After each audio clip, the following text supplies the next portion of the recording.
ಆದಿತ್ಯ ಬಾ ಕೂತ್ಕೋ. ಅದಿ ಇವಾಗ ಬಂದ್ಯಾ? ಕೂತ್ಕೊಳ್ಳಪ್ಪ, ನಾನೇ ನನ್ನ ಕೈಯಾರ ಕಾಫಿ ಮಾಡ್ಕೊಂಡು ಬರ್ತೀನಿ. ನಿನ್ನ ಹೆಂಡತಿ ಎಷ್ಟು ಚೆನ್ನಾಗಿ ಮಾಡಕ್ ಬರಲ್ಲಪ್ಪ, ಪ್ಲೀಸ್ ಅಡ್ಜಸ್ಟ್ ಮಾಡ್ಕೋ. ಕೂತ್ಕೋ.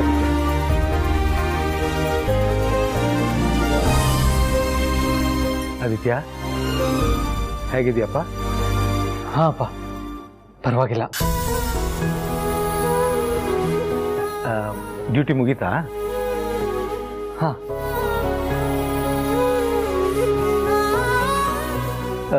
ಡ್ಯೂಟಿ ಮುಗಿಸ್ಕೊಂಡು ಸೀದಾ ಇಲ್ಲೇ ಬಂದಿರೋ ಹಾಗಿದೆ.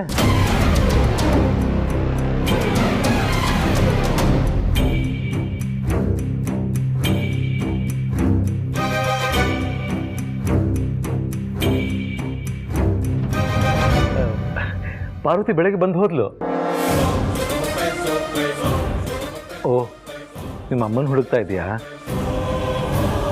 ಅಖಿಲ ಮನೆಯಲ್ಲಿಲ್ಲ, ಆಫೀಸ್ಗೆ ಹೋಗಿದ್ದಾಳೆ. ಇವತ್ತು ಯಾವುದೋ ಫಾರಿನ್ ಡೆಲಿಗೇಟ್ಸ್ ಜೊತೆ ಮೀಟಿಂಗ್ ಇತ್ತು, ಅದಕ್ಕೆ ಹೋಗಿದ್ದಾಳೆ. ಅಪ್ಪ, ಅದು ಮಗು ಮತ್ತು ಜನನಿ ಕಾಣಿಸ್ತಾ ಇಲ್ಲ. ಈಗ ತಾನೇ ಜನನಿ ಮಗುನ ಕರ್ಕೊಂಡು ಔಟ್ ಹೌಸ್ಗೆ ಹೋದ್ಲು. ನಮ್ಮನೆಗ? ಆದಿತ್ಯ, ನಿಮ್ಮನೆ ಇದು? ಅಯ್ಯೋ ಸಾರಿಯಪ್ಪ, ನಾನು ಆ ಅರ್ಥದಲ್ಲಿ ಹೇಳಿಲ್ಲ, ತಪ್ಪು ತಿಳ್ಕೊಬೇಡಿ. ಆದರೂ ಈ ಮನೆ ಮಗ ನೀನು. ಮನೆ ವಿಳಾಸ ಕೊಡಬೇಕು ಅಂತ ಬಂದಾಗ ನೀನು ಈ ಮನೆ ವಿಳಾಸ ಕೊಡಲ್ಲ. ಅದೇ ಮನಸ್ಸಿಗೆ ಸ್ವಲ್ಪ ನೋವಾಗತ್ತೆ. ಅಡ್ರೆಸ್ ಕೊಡೋದಾದರೆ ಅರಸನಕೋಟೆ ಔಟ್ ಹೌಸ್ ಅಂತಲೇ ತಾನೇ ಅಪ್ಪ ಅಡ್ರೆಸ್ ಕೊಡೋದು. ಅದರಲ್ಲೂ ಅರಸನಕೋಟೆ ಇದೆಯಲ್ಲ, ಇವಾಗಲೂ ಜನ ನನ್ನ ಅರಸನಕೋಟೆ ದೊಡ್ಡ ಮಗ ಅಂತಲೇ ಗುರ್ತಿಸೋದು. ಅದು ಒಂದೇ ಸಮಾಧಾನ. ಸರಿಪ್ಪ, ನಾನು ನೋಡ್ತೀನಿ. ಒಂದು ನಿಮಿಷ. ಆದಿ ಆದಿ ಆದಿ ಆದಿ ಏನಪ್ಪ ನೀನು? ನಾನು ಕಾಫಿ ಮಾಡ್ಕೊಂಡು ಬರೋಕ್ಕೆ ಹೋಗ್ತೀನಿ ಅಂತ ಹೇಳಿದ್ರು ಹೊರಡ್ತಾ ಇದೆಯಲ್ಲ, ಯಾಕೆ? ನನ್ನ ಕಾಫಿ ಅಂದರೆ ಭಯನಾ? ಅಯ್ಯೋ ಇಲ್ಲ ಚಿಕ್ಕಮ್ಮ, ನಾನು ಇನ್ನೊಂದು ದಿನ ಬರ್ತೀನಿ. ನಾನು ಇವಾಗ ಮನೆಗೆ ಹೋಗ್ತೀನಲ್ಲ, ಅಲ್ಲೇ ಕಾಫಿ ಕುಡಿತೀನಿ. ಅಪ್ಪ ಬರ್ತೀನಪ್ಪ. ಹಾಂ. ಆದಿತ್ಯ ಯಾಕೆ ಬಂದಿದ್ದ ಅನ್ನೋದು ಪ್ರಶ್ನೆಯಾಗಿ ಉಳಿದ್ಬಿಡ್ತಲ್ಲ. ನನಗೆ ಗೊತ್ತು ಆದಿ ಇಲ್ಲಿಗೆ ಯಾಕೆ ಬಂದಿದ್ದ ಅಂತ. ಅವನ ಮಗಳನ್ನ ನೋಡೋದಕ್ಕೆ. ಈಗ ಅವನ ಮಗಳು ಅವನ ಮನೆಗೇ ಹೋಗಿದ್ದಾಳೆ ಅಂತ ಗೊತ್ತಾಗಿ ಅವನು ಯಾಕೆ ಇಲ್ಲಿ ನಿಂತ್ಕೋತಾನೆ? ಅದಕ್ಕೆ ಅವಸರವಾಗಿ ಹೋಗ್ಬಿಟ್ಟ.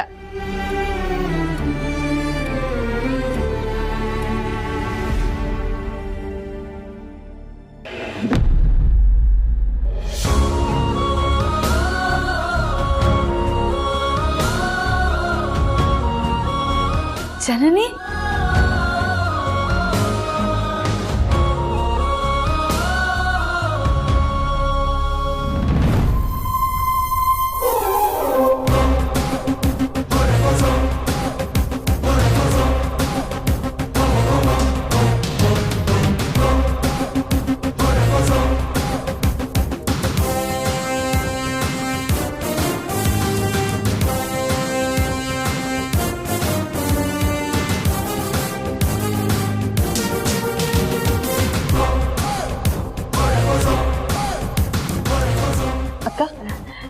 ಜನನಿ ಏನ್ ಮನೆಗೆ ಬಂದಿದ್ದು? ಇದೇನಕ್ಕ ಹೀಗೆ ಕೇಳ್ತಾ ಇದ್ದೀರಾ? ನನ್ನ ತವ್ರ ಮನೆಗೆ ಬರೋದಕ್ಕೆ ನನಗೆ ಕಾರಣ ಬೇಕಾ?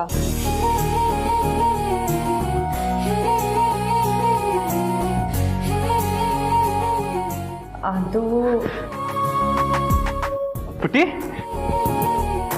ಒಂದು ನಿಮಿಷ ಕೈಕ ತೊಳ್ಕೊಂಡ್ಬರ್ತೀನಿ. ಅದೇ ಅಕ್ಕ, ನನಗೆ ಹಾಲು ಬರೋ ಥರ ನೀವು ಕಷಾಯ ಮಾಡಿಕೊಡ್ತೀನಿ ಅಂತ ಹೇಳಿದ್ರಲ್ಲ, ಅದನ್ನ ಇಸ್ಕೊಂಡು ಹೋಗೋಣ ಅಂತ ಇಲ್ಲಿಗೆ ಬಂದೆ.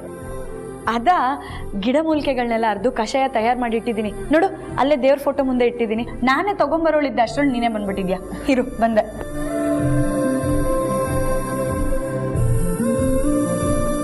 ದೇವ್ರೆ, ನನ್ನ ತಂಗಿಗೆ ಎದೆ ಹಾಲಿನ ಸಮಸ್ಯೆ ಬಗೆಹರಿಲಪ್ಪ.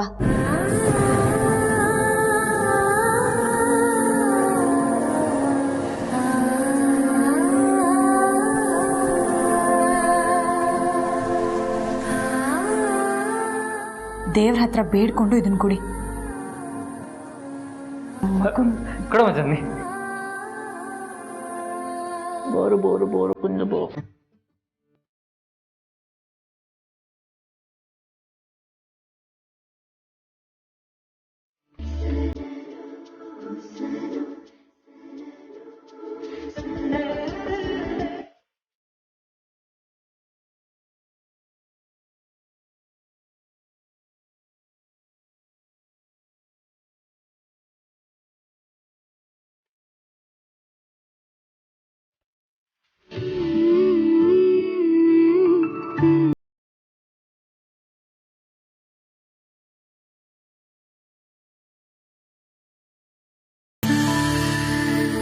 ಜನನಿ, ನಾನು ಮಾಡ್ಕೊಡ್ತಾ ಇರೋ ಕಷಾಯನ 21 ದಿವಸ ಶ್ರದ್ಧೆ ಭಕ್ತಿಯಿಂದ ಕುಡಿದ್ರೆ ನಿನ್ನ ಸಮಸ್ಯೆಗಳೆಲ್ಲ ಪರಿಹಾರ ಆಗುತ್ತೆ.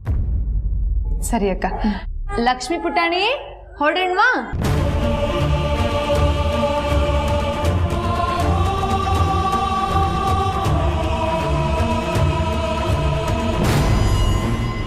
ಅಮ್ಮ ಕರೀತಿದ್ದಾಗೆ ಹೋಗ್ಬೇಕಲ್ವಾ ಪುಟ್ಟಿ? ಬಾಯ್ಲಿ ಬಾ ಬಾ.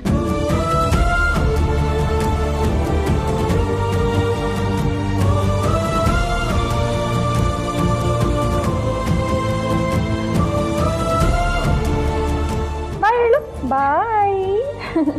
ಹೋಗಿ ಬರ್ತೀವಿ.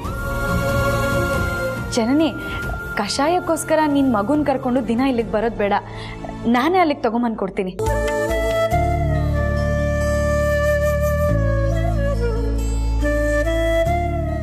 ಸರಿನಾ? ಸರಿ ಅಕ್ಕ, ಹೋಗಿ ಬರ್ತೀವಿ. ಓ ನನ್ನ ದೇವತೆ ಇರದೆ ನೀ ಜೊತೆ, ನೆರಳು ನನ್ ಜೊತೆ ಬರುತ್ತಿಲ್ಲ.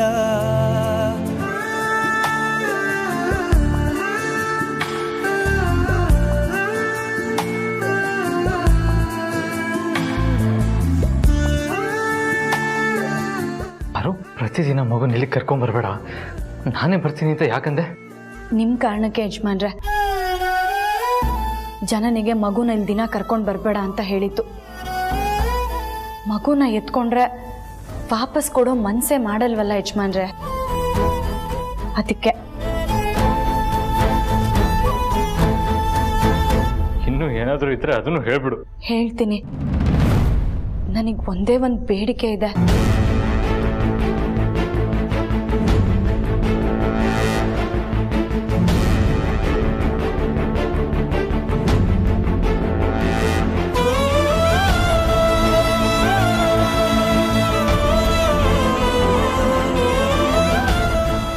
ಫೋಟೋ ಎಲ್ಲರೂ ಬರ್ತಿದ್ದ ಹಾಗೆ ಎದುರುಗಡೆ ಕಾಣಿಸೋದು ಬೇಡ.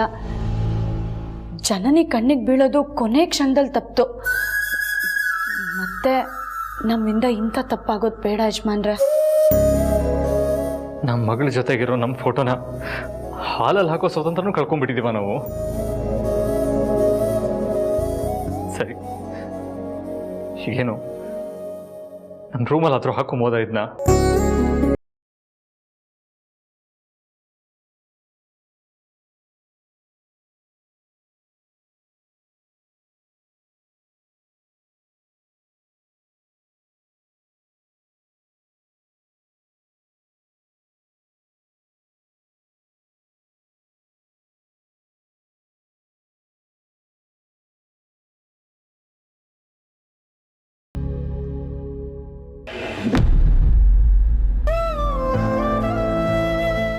ಅಲ್ಲಿಲ್ಲ, ನೀನು ಫಾರಿನ್ ಡೆಲಿಗೇಟ್ಸ್ ಜೊತೆ ಮೀಟಿಂಗ್ಗೆ ಅಂತ ಹೋಗಿದ್ದಾಗ ಆದಿತ್ಯ ಮನೆಗೆ ಬಂದಿದ್ದ. ಹೌದಾ? ಯಾಕೆ? ಮನೆ ಮಗ ಮನೆಗೆ ಬಂದರೆ ಯಾಕೆ ಬಂದೆ, ಏನು ವಿಷಯ ಅಂತ ಅಪ್ಪನಾಗಿ ಕೇಳೋದು ಸರಿಯಲ್ವಲ್ಲ. ಅದಕ್ಕೆ ಸುತ್ತಿ ಬಳಸಿ ಅವನು ಬಂದ ಉದ್ದೇಶ ಏನು ಅಂತ ತಿಳ್ಕೊಳ್ಳೋಕೆ ಪ್ರಯತ್ನ ಪಟ್ಟೆ, ಆದರೆ ಆಗಲಿಲ್ಲ. ಹಾಗಲ್ಲ ರಘು, ಸಾಮಾನ್ಯವಾಗಿ ಮನೆಯಿಂದ ಹೊರಗೆ ಹೋಗಿ ಜೀವನ ಆರಂಭ ಮಾಡಿದ ಮೇಲೆ ಅವನು ಯಾವಾಗ ಬಂದ್ರೂ ಯಾಕೆ ಬಂದಿದ್ದೀನಿ ಅಂತ ಕಾರಣ ತಾನಾಗೇ ಹೇಳ್ತಿದ್ದ ಅಲ್ವಾ? ಬಟ್ ಇವತ್ತು ಏನು ಹೇಳಿಲ್ಲ. ಮನೆಗೆ ಬಂದ, ಕೂತ್ಕೊಂಡ, ಅವನ ಕಣ್ಣುಗಳು ಯಾರನ್ನೂ ಹುಡುಕ್ತಾ ಇತ್ತು. ನಿನ್ನನ್ನೇ ಇರಬೇಕು ಅಂದ್ಕೊಂಡು ಅಮ್ಮ ಮನೇಲಿಲ್ಲ, ಆಫೀಸ್ಗೆ ಹೋಗಿದ್ದಾಳೆ ಅಂದೆ. ಅದಾದಮೇಲೆ ಅವನು ಏನು ಹೇಳಿಲ್ಲ, ಎದ್ದು ಹೊರಟುಬಿಟ್ಟ. ಹೌದಾ? ಸಾಧಾರಣವಾಗಿ ಆದಿ ಕಾರಣ ಇಲ್ಲದೆ ಬರೋನಲ್ಲ. ಹಾಗೇನಾದರೂ ಕಾರಣ ಇದ್ದರೆ ಹೇಳದೆ ಹೋಗೋನಲ್ಲ. ಅಲ್ಲ, ನೀವು ಹೇಳಿದಾಗೆ ನನ್ನ ಹತ್ರನೇ ಮಾತಾಡಬೇಕು ಅಂತ ಬಂದಿದ್ರೆ ಅದೇ ವಿಷಯನ ನಿಮ್ಮ ಹತ್ರನೂ ಹೇಳ್ಬೋದಾಗಿತ್ತಲ್ಲ. ಏನು ಹೇಳದೆ ಹೋಗಿದ್ದಾನೆ ಅಂತಂದರೆ ಮತ್ತಿನ್ಯಾಕೆ ಬಂದಿರ್ಬೋದು?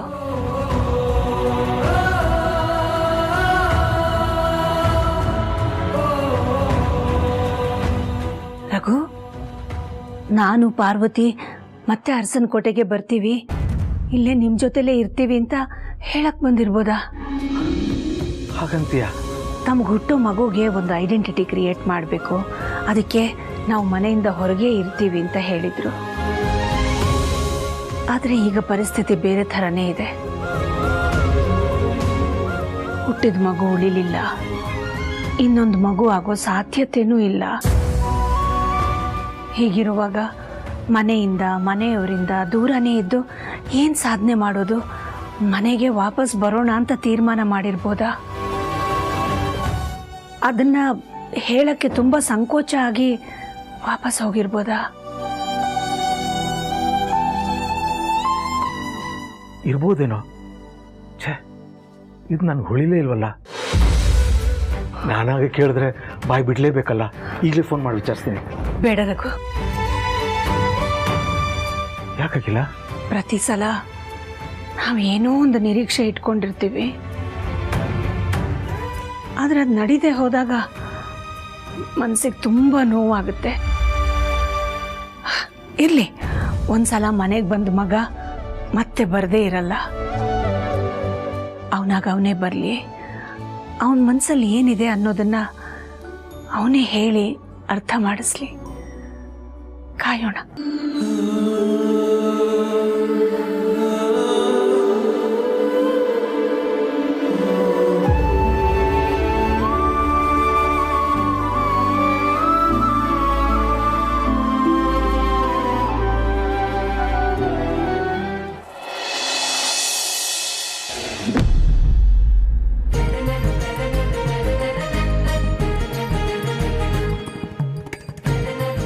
ಅಪ್ಪ, ಕಾಫಿ. ಅಲ್ಲ, ನಾನು ಕಾಫಿ ಮಾಡ್ಕೊಂಡು ಬರೋದಕ್ಕೆ ಹೋದಾಗ ಯಜಮಾನ್ರು ಇಲ್ಲ ಇದ್ರಲ್ಲ, ಈಗೆಲ್ಲ ಹೋದ್ರು? ಆಚೆ ಹೋಗಿದ್ದಾರಮ್ಮ.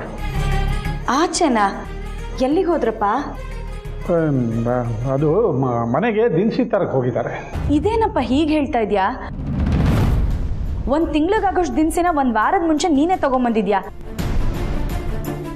ಹೀಗಿರುವಾಗ ಯಜಮಾನ್ರು ಮತ್ತೆ ದಿನಸಿ ತಗೊಂಬರೋದಕ್ಕೆ ಹೋದ್ರಾ? ಹೌದು, ನಾನು ಅದೇ ಹೇಳಿದೆ ದೊಡ್ಡ ಯಜಮಾನ್ರಿಗೆ. ಆದರೆ ರವೆ ಇಡ್ಲಿ ಮಿಕ್ಸು, ಜಾಮೂನ್ ಮಿಕ್ಸು ಮತ್ತು ಮಿಕ್ಕಿದ ಸಾಮಾನೆಲ್ಲ ತಂದ್ಬಿಡ್ತೀನಿ ಅಂತ ಹೋದರು. ಅವ್ರು ಹೇಳಿದ್ರು, ನೀನು ಕಳಿಸ್ಬಿಟ್ಟೆ. ಸರಿಯಾಗಿದ್ದೀರಾ ಅಳಿಯ ಮಾವ ಇಬ್ರು. ಅಪ್ಪ, ಇಷ್ಟು ಬೆಳಿಗ್ಗೆ ಬೆಳಿಗ್ಗೆ ಯಾವ ದಿನಸಿ ಅಂಗಡಿ ತಾನೇ ತೆಗ್ದಿರುತ್ತೆ? ನಮ್ಮ ಸೂರಪ್ಪ ತಂಡಿ ಇಲ್ವೇನಮ್ಮ,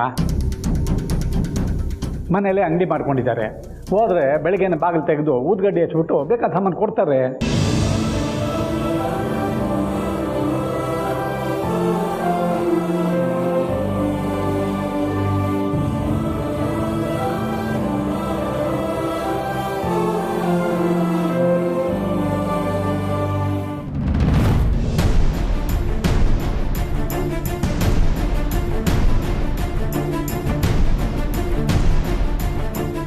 ಅಪ್ಪ, ಯಜಮಾನ್ರು ದಿನಸಿ ತರೋದಕ್ಕೆ ಸೂರಪ್ಪಣ್ಣನ ಅಂಗಡಿಗೆ ಹೋದ್ರೆ ಆಟೋ ತಗೊಂಡು ಹೋಗ್ಬೇಕು ತಾನೆ? ಆಟೋ ಇಲ್ಲ ಇದೆ. ಅದು ಆಟೋ ಏನಕ್ಕ ಇವತ್ತು ವಿಶೇಷ? ಆದಿ ಬಾವ ಬೆಳಗ್ಗೆ ಅರಸನಕೋಟೆ ಕಡೆ ಹೋಗ್ತಿದ್ರು.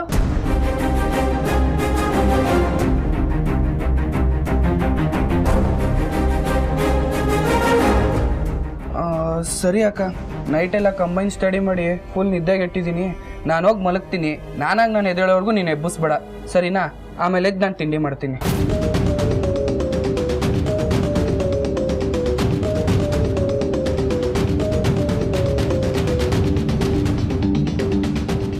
ಯಜಮಾನ್ರು ಅರಸನಕೋಟೆಗೆ ಹೋಗಿದ್ದು ನಿನಗೂ ಗೊತ್ತು ತಾನೆ? ಹೌದಮ್ಮ, ಅದು ಯಜಮಾನ್ರು ಮಗುನ ನೋಡೋಕೆ ಅನ್ನಿಸ್ತಿದೆ, ಏನು ಮಾಡೋದು ಅಂತ ಬೇಜಾರು ಮಾಡ್ಕೊಂಡು ಕೂತಿದ್ರು. ಯಾಕೆ ಬೇಜಾರು ಮಾಡ್ಕೋತೀರಿ? ಒಂದು ಹೆಜ್ಜೆ ಹೋಗಿ ನೋಡ್ಕೊಂಬನ್ನಿ ಅಂತ ನಾನೇ ಅವ್ರನ್ನ ಕಳಿಸ್ತೇನೆ. ನಿಂತ್ಕ. ಎಲ್ಲಿಗೆ ಹೊರಟಿದ್ದೀಯಾ? ಅರ್ಸನ್ ಕೋಟೆಗೆ. ಯಾಕೆ? ಹೋಗಿ ಯಜಮಾನ್ರನ್ನ ಕರ್ಕೊಂಡು ಬರೋದಕ್ಕೆ. ಅದು ತಮ್ಮದೇ ಮಗು ಅಂತ ಹೇಳ್ಕೊಳ್ಳೋ ಸ್ವಾತಂತ್ರ್ಯನೂ ಕಿತ್ಕೊಂಡಿದೀಯಾ? ಈಗ ಪಾಪ ದೊಡ್ಡ ಯಜಮಾನರು ಆ ಮಗುನ ನೋಡೋ ಸುಖನೂ ಕಿತ್ಕೋಬೇಕು ಅಂತಿದೀಯಾ?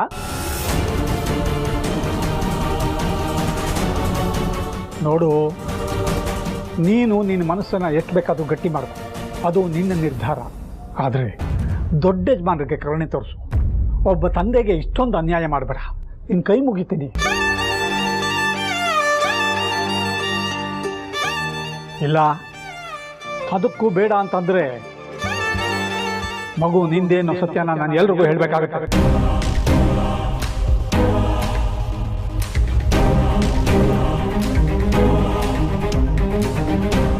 ಅಂದ್ಕೋಬೇಡ ಕಣೆ.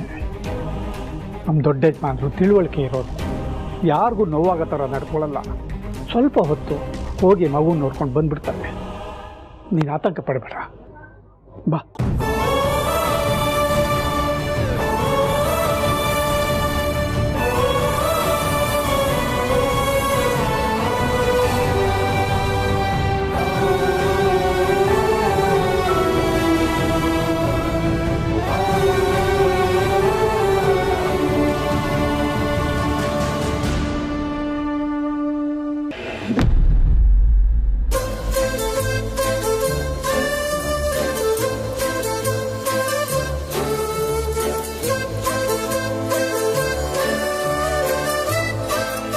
ಆದಿತ್ಯ, ಯಾಕಪ್ಪ ಅಲ್ಲೇ ನಿಂತ್ಬಿಟ್ಟೆ? ಬಾ ಒಳಗೆ. ಅಖಿಲ, ಅಖಿಲ, ಆದಿತ್ಯ ಬಂದಿದ್ದಾನೆ.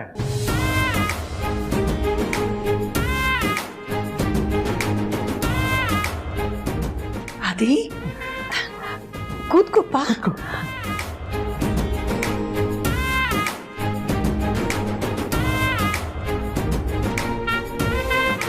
ಆದಿ, ಅಪ್ಪ ಹೇಳಿದ್ರು ನೆನ್ನೆನೂ ಮನೆಗೆ ಬಂದಿದ್ಯಂತೆ.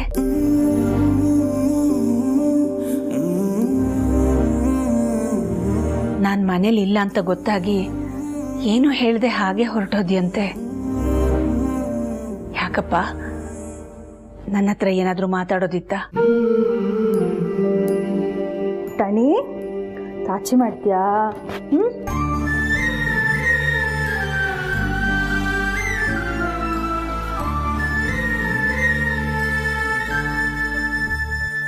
ಅಜ್ಜಿ ಹತ್ರ ಹೋಗೋಣ.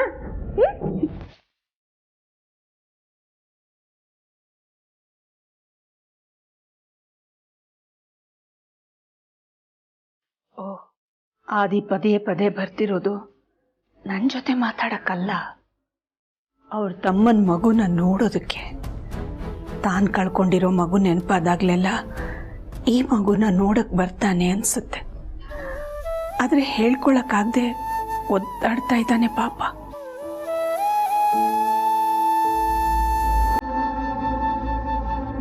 ಆದಿ,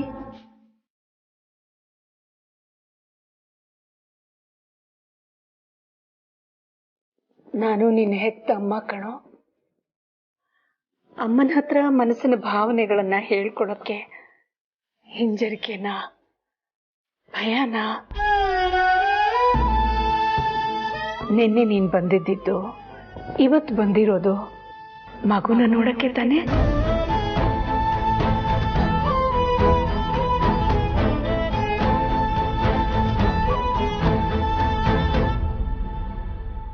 ಮಗುನ ಎತ್ಕೋಬೇಕೇನೋ.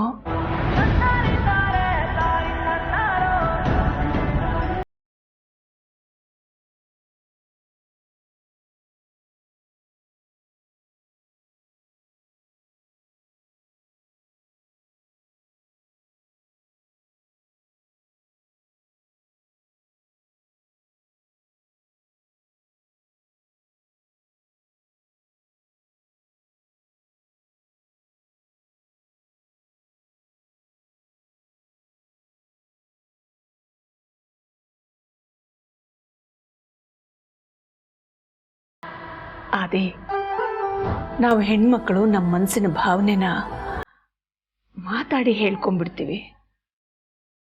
ಅತ್ತು ತಿಳಿಸ್ತೀವಿ, ಆಗ ಇನ್ಯಾರೋ ಸಮಾಧಾನ ಮಾಡ್ತಾರೆ. ಆದರೆ ನೀವು ಗಂಡ್ಮಕ್ಳು ಆ ಥರ ಅಲ್ಲ, ಒಂಥರ ಇಂಟ್ರೋವರ್ಟ್ಸ್. ಎಲ್ಲ ಭಾವನೆಗಳನ್ನು ಮನಸ್ಸಿನ ಒಳಗೆ ಇಟ್ಕೊಂಡಿರ್ತೀರ. ಒಂದೊಂದ್ಸಲ ಅಯ್ಯೋ ಪಾಪ ಅನಿಸ್ಬಿಡುತ್ತೆ.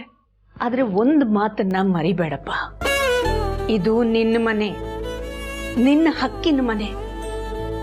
ನಿನಗಿಷ್ಟ ಬಂದಾಗಲೆಲ್ಲ ನೀನು ಇಲ್ಲಿಗೆ ಬರ್ಬೋದು. ಹಾಗೆ ನಿನ್ನ ತಮ್ಮನ ಮಗು ನಿನ್ನ ಮಗು.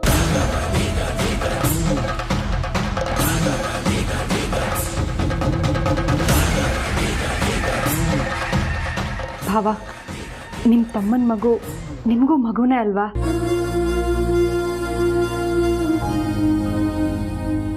ತಗೊಳ್ಳಿ, ಮಗುನ ಎತ್ಕೊಂಡು ಆಟಾಡಿಸಿ.